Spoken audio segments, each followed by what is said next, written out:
John 19. Then Pilate took Jesus and had him flogged. The soldiers twisted together a crown of thorns and put it on his head. They clothed him in a purple robe and went up to him again and again, saying, "Hail, King of the Jews!"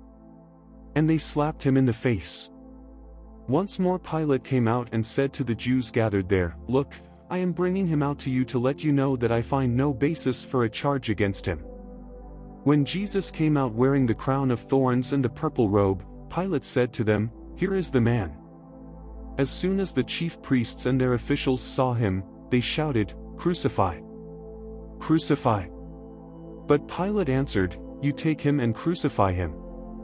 As for me, I find no basis for a charge against him." The Jewish leaders insisted, "We have a law, and according to that law he must die, because he claimed to be the Son of God." When Pilate heard this, he was even more afraid, and he went back inside the palace. "Where do you come from?" he asked Jesus, but Jesus gave him no answer. "Do you refuse to speak to me?" Pilate said. "Don't you realize I have power either to free you or to crucify you?" Jesus answered, "You would have no power over me if it were not given to you from above. Therefore the one who handed me over to you is guilty of a greater sin." From then on, Pilate tried to set Jesus free, but the Jewish leaders kept shouting, "If you let this man go, you are no friend of Caesar. Anyone who claims to be a king opposes Caesar." When Pilate heard this, he brought Jesus out and sat down on the judge's seat at a place known as the Stone Pavement, which in Aramaic is Gabbatha. It was the day of preparation of the Passover. It was about noon. "Here is your king," Pilate said to the Jews. But they shouted, "Take him away! Take him away! Crucify him! Shall I crucify your king?" Pilate asked. "We have no king but Caesar," the chief priests answered.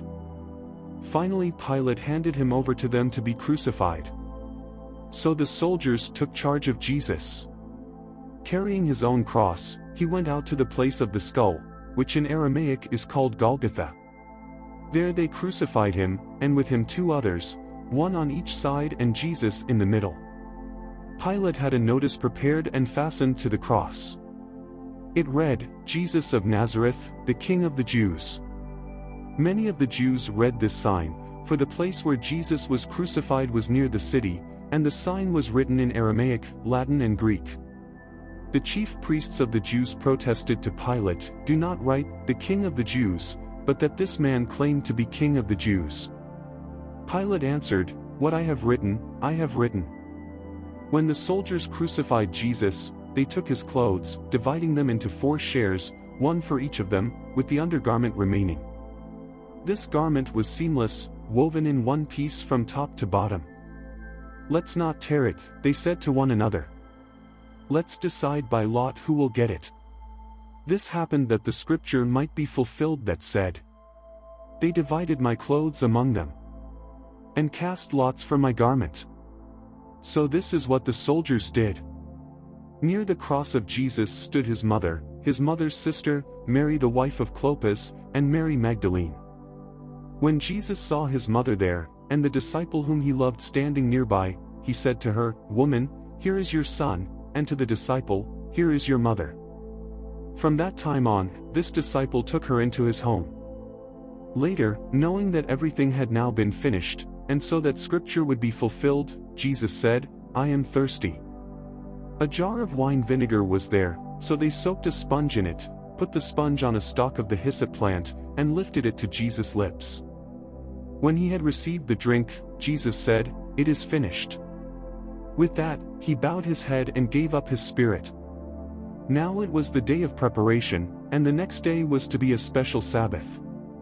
Because the Jewish leaders did not want the bodies left on the crosses during the Sabbath, they asked Pilate to have the legs broken and the bodies taken down.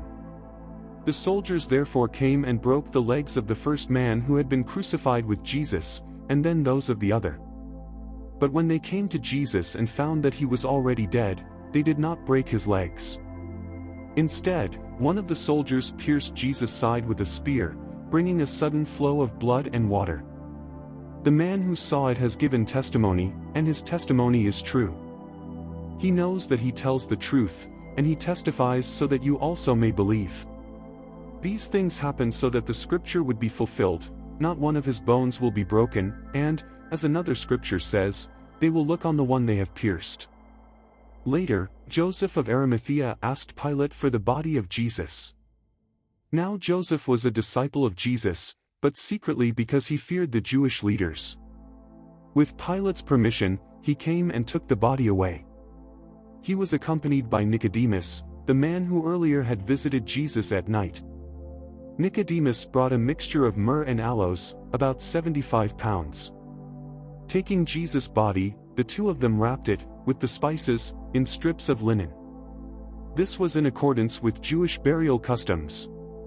At the place where Jesus was crucified, there was a garden, and in the garden a new tomb, in which no one had ever been laid.